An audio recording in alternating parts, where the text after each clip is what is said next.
nationally, people are thinking the Rams are going to win this game, but locally, everyone thinks the Niners are going to beat the Rams because the Niners own the Rams. The Niners know it. The Rams know it. We know it.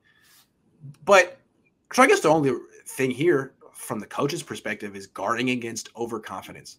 It's never hurt the Niners against the Rams, or at least not in the last 3 years. But do you think this is – I mean, we're not in the locker room. We don't know. We'll hear how they talk this week. But do you think this is something that's kind of human nature, kind of natural? How do you not get overconfident when you have this kind of ownage? And what do you do as a coach to prevent against it?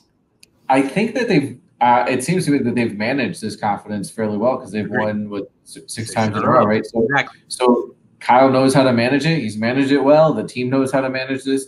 So I think you have to do what I said earlier is you have to know that you can beat the Rams and you have this ability to do it and you have them, but you don't do it just by stepping on the field. You can't just come into practice this week and just go through the steps. You have to practice like it's a real team.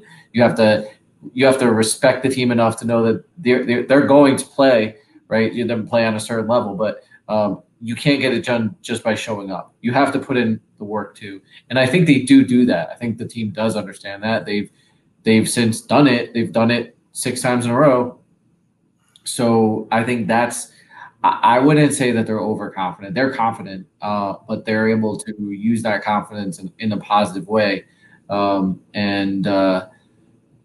think that's why I think this is going to be a game on Sunday. I would be very surprised if it was any sort of blowout by the Rams. But, I wouldn't say overconfident, but confidence. Look, if I were Kyle Shanahan, I would feel the same way as you, but at the same time, I wouldn't take it for granted that they're not overconfident. I don't know. And what I would say to them is, while we should be confident, while we know how to beat the Rams, we've proven we can do it. You got to remember that we probably should have lost to the Rams last time we faced them. We were down 17-0, and the Rams made major mistakes, blunders that led us back in. And, of course, our talent and pedigree took over. You give us a second chance, we won't. We know what to do with it, but they had to do that. They had to give us that second chance. And if we fall down 17-0, there's no guarantee they'll do it again. So we have to play better.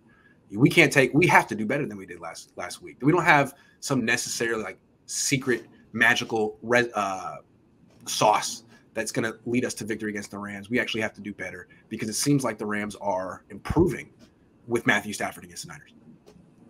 So, yeah, when they played Stafford last time, he was turning the ball over, and now he's not.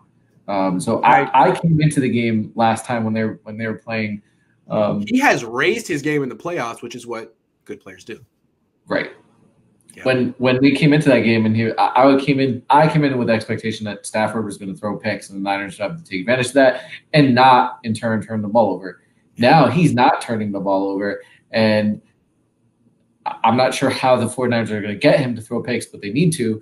And I think it's going to be ever more important to somehow figure out a way for Jimmy not to, because if Stafford's not turning the ball over, those turnovers by Jimmy are going to be ever more important. Watch Cam Akers will fumble 3 times.